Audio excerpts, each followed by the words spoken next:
Nathan Harrington, CEO of Harrington Global, was feared in Wall Street boardrooms and whispered about in Ivy League lecture halls. But despite his business genius, he was emotionally hollowed out after losing his 6-year-old daughter, Lily, 2 years ago. Her laughter had once filled his world. Now, silence echoed in his penthouse. He hadn't smiled since. He hadn't danced since. He hadn't felt since. That morning, as he led a high-stakes board meeting discussing a $900 million urban renewal deal in Queens, the atmosphere was tense. Several executives, especially the new head of expansion, Miles Cranford, were pushing to bulldoze old orphanages to make room for a shopping complex. Nathan stared out the glass windows. What about the people who live there? Miles smirked. People don't drive profit, sir. Land does. The room chuckled nervously. But Nathan's jaw tightened. Before he could respond, the boardroom doors burst open. Sophie, a scrappy, wide-eyed orphan girl, rushed in, holding her teddy bear. She had escaped the orphanage to thank the man in the glass tower for the swings in their broken yard. The scene unfolded just as before. Sophie offered to dance. Nathan hesitated, then took her hand. As they danced silently in front of stunned executives, emotion stirred in Nathan's chest he hadn't felt in years. But what others didn't know, was that someone else in that room didn't like what he was seeing at all. Miles Cranford leaned over to the man beside him and whispered, "This little stunt better not delay the Queen's project. We've got backdoor deals riding on that land." Nathan visited Sophie's orphanage that night. The conditions were appalling. But the kids were radiant, joyful, despite everything. He promised Miss Ellen, who had raised dozens of children with love but no budget, that change was coming. Unbeknownst to him, Miles had already signed secret demolition permits for the land Maple Grove sat on. The orphanage was slated to be torn down in 3 weeks. He had investors lined up, and his brother-in-law stood to gain millions through shell companies. To derail Nathan's emotional distraction, Miles hatched a plan. A few days later, tabloids exploded with headlines. Billionaire dances with Orphan, plans PR adoption. Orphan girl just a pawn in Harrington's corporate game. Anonymous sources leaked emails accusing Nathan of using Sophie as part of a publicity stunt. Miles had orchestrated the smear campaign using a shady PR firm. Nathan was devastated. He had genuinely started bonding with Sophie. He was teaching her chess, helping her with school, even attending her art shows. Sophie, hearing whispers at the orphanage, asked him with trembling eyes, "Are you using me, Daddy Nathan?" His heart shattered. "No, sweetheart. I would never." But doubt and pressure from investors mounted. The board was threatening his position. Just as things began to spiral, Miss Ellen arrived at Nathan's office with an old letter Sophie had never read. It was written by Lily, Nathan's late daughter, before she passed away. "Daddy, if you miss me, go find a girl who doesn't have a daddy and give her all your hugs. Then you won't be lonely anymore. And she won't be either." Tears streamed down Nathan's face. That letter gave him renewed strength. He ordered a full investigation into the smear campaign, and fired Miles after uncovering his corruption and secret land deals. But Miles didn't go quietly. A week before the demolition, a fire broke out at Maple Grove Orphanage. The city suspected faulty wiring, but CCTV footage later revealed a shadowy figure fleeing the scene, Miles's known associate.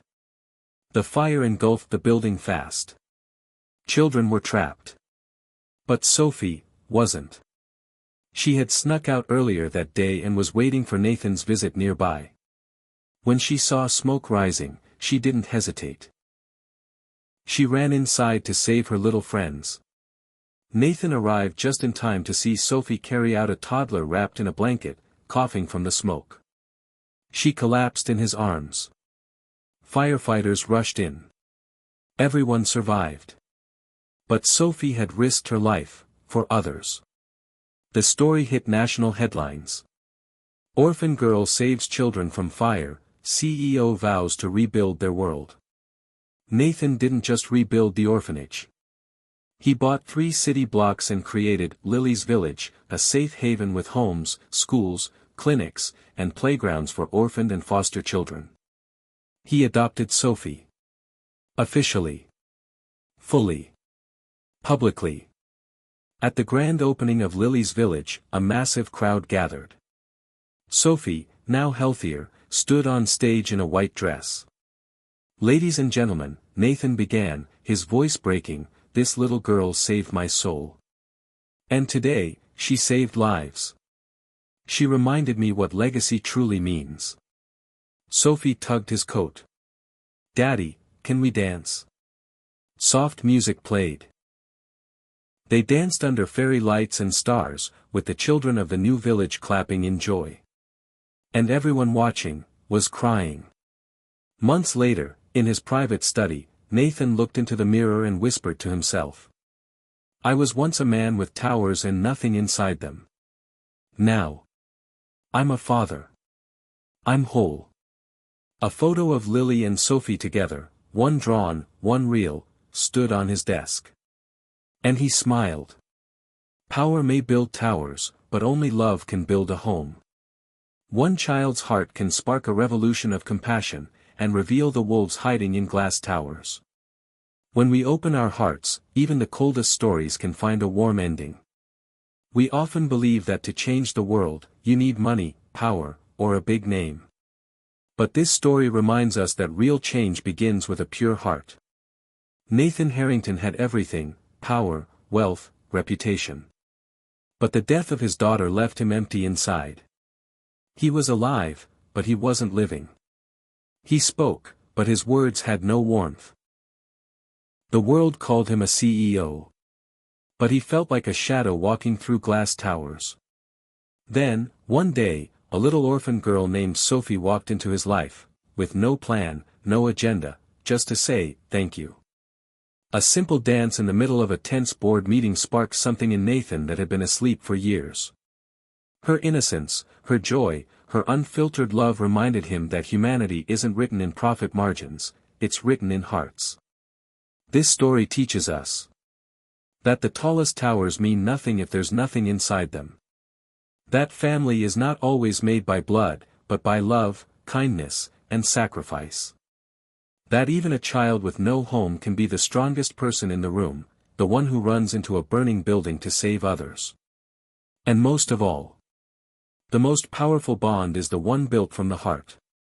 When Nathan read the letter from his late daughter, asking him to hug a child who didn't have a daddy, he finally understood. Our greatest legacy isn't what we build. It's who we lift. It's not about our net worth. It's about the hearts we heal along the way. Sophie didn't just bring Nathan back to life. She gave him purpose. And Nathan didn't just give her a home. He gave her the one thing every orphan dreams of, a father.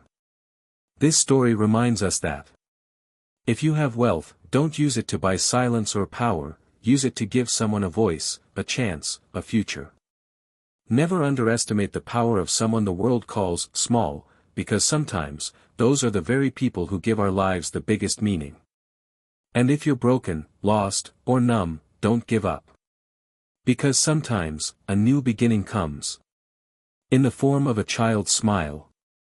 And when an orphan girl teaches a billionaire how to love again, you know the world can change, one heart, one moment, one act of compassion at a time.